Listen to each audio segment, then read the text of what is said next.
Hello friends, అందరికీ నమస్కారం. Welcome to my channel. నేను బిగ్ బాస్ని చాలా గట్టిగా ఫాలో అవుతాను. ఈ సీజన్ నుంచే రివ్యూస్ చెప్పడం స్టార్ట్ చేశాను. షార్ట్ రూపంలో చెప్పేవాడిని రివ్యూస్, ఇప్పుడు కొంచెం ఎక్స్ట్రా వీడియో చేస్తున్నాను. మీకు గనుక ఈ వీడియో నచ్చిందంటే, నేను చెప్పింది కరెక్టే అనిపిస్తేనే సబ్స్క్రైబ్ చేసుకొని నన్ను ఎంకరేజ్ చేయండి, లైక్ చేయండి. ఈరోజు ఎపిసోడ్ స్టార్ట్ అయింది. నాగార్జున గారు ఒక డ్యాన్స్తో వచ్చారు, ఒక చిన్న పెర్ఫార్మెన్స్ ఇచ్చారు. తర్వాత నేరుగా హౌస్లోకి వెళ్ళి సేవింగ్ ప్రాసెస్ స్టార్ట్ చేశారు. సేవింగ్ ప్రాసెస్లో ఫస్ట్గా సుమన్ గారు సేవ్ అయ్యారు. చాలా హ్యాపీగా ఫీల్ అయ్యారు సుమన్ గారు. కానీ బిగ్ బాస్ హౌస్ సుమన్ గారిని చాలా ఎక్కువ ఇస్తుందేమో అని నాకు అనిపిస్తుంది. ఆయన మిగతా వాళ్ళతో పెర్ఫామ్ చేస్తే అంతగా ఏం లేదు. ఒక వీడియో కూడా ప్లే చేశారు, ఆయన పాలు దొంగతనం చేసిన వీడియో. అది పెద్ద పెద్ద ఇష్యూ కాదు, అంతకన్నా బాగా చేసిన. ఈవెన్ సంజనా గారు అయితే అంతకన్నా బాగా ఎంటర్టైన్ చేశారు. బట్ సుమన్ గారిని కొంచెం ఎక్కువ పుష్ చేస్తున్నారేమో అనిపిస్తుంది నాకు. తర్వాత ఒక టాస్క్ పెట్టారు, ఎవరు టాప్లో ఉంటారు, ఎవరు ఎగ్జిట్ అయిపోతారని చెప్పేసి ఫస్ట్ సుమన్ గారితోనే స్టార్ట్ చేశారు. సుమన్ గారు వెళ్ళి ఫస్ట్, ఇది పెద్ద టాస్క్ ఏం కాదు, ఎందుకంటే ఆల్రెడీ వాళ్ళకి హౌస్మేట్స్కి చాలా చాలా ఇన్పుట్స్ ఇచ్చారు బిగ్ బాస్ హౌస్. ఎవరు టాప్లో ఉన్నారు ఆడియన్స్ నుంచి ఇచ్చారు, నాగార్జున గారు కూడా ఇచ్చారు. కాబట్టి ఇది పెద్ద వాళ్ళకి పెట్టడం పెద్ద కష్టమేం కాదు. అయితే సుమన్ గారు ఫస్ట్ ఇమాన్యుయల్ టాప్లో పెట్టారు, సాయిని ఎగ్జిట్లో పెట్టారు. సాయి సరిగా టాస్క్ పెర్ఫామ్ చేయలేకపోతున్నాడని చెప్పేసి ఓకే, అది రైట్గానే అనిపించింది. తర్వాత కళ్యాణ్ని నాగార్జున సార్ ఫస్ట్ టైం పొగిడారు చాలా రోజుల తర్వాత.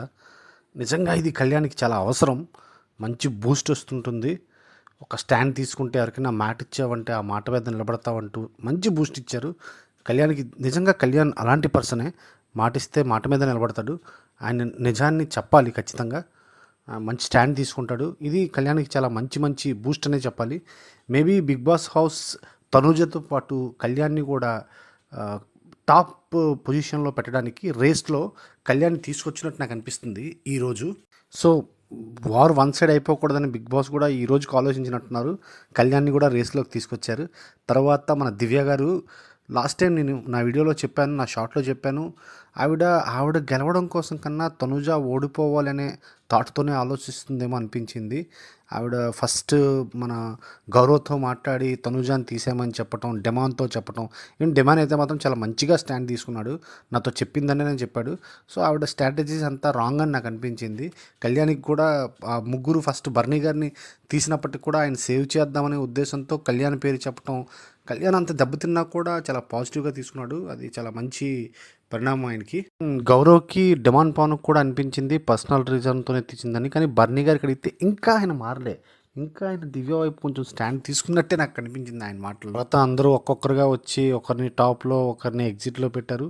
లాస్ట్గా దివ్య వచ్చింది. దివ్య వచ్చి వేరే ఇమాన్యుయల్ గౌరవ్ని టాప్ అండ్ బాటంలో పెట్టింది. అప్పుడు అడిగారు క్వశ్చన్ నాకు సార్ ఒకటి, నువ్వు బర్నీ గారిని చూసావా బర్నీ, లాస్ట్ టైం నిన్ను ఫస్ట్లో పెట్టి ఇప్పుడు నువ్వు ఎక్కడున్నావు కూడా ఆవిడకి తెలియదని పరిస్థితిలో నువ్వు వచ్చావు, నీ ఆట ఏంటో అర్థం చేసుకొని బర్నీ గారికి అయితే చాలా క్లియర్గా ఎక్స్ప్లెయిన్ చేయడానికి ట్రై చేశారు.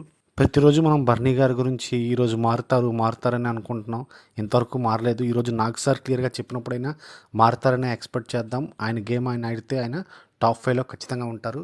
తర్వాత ఇమాన్యుయల్, మనం రెగ్యులర్గా మనకు వచ్చే ఒక క్వశ్చన్, ఇమాన్యుయల్ నామినేషన్స్కి రాలేదు, ఏంటి ప్రాబ్లం, నామినేషన్ రాకపోతే ఏమవుతుందంటే అని మనం ఎప్పుడైతే క్వశ్చన్స్ అనుకున్నామో అదే క్వశ్చన్ నాకు సార్ అడిగితే ఇమాన్యుయల్ కూడా భయం ఉంది. నేను నామినేషన్స్ రాలేదు కదా, ఒకవేళ వస్తే అవుట్ అయిపోతానేమో, నా ఆడియన్స్ నా ఓటింగ్ అంతా స్ప్లిట్ అయిపోయి ఉంటుందని భయం అయితే ఆయనకు కూడా ఉంది, ఆయన ఆలోచిస్తున్నాడు.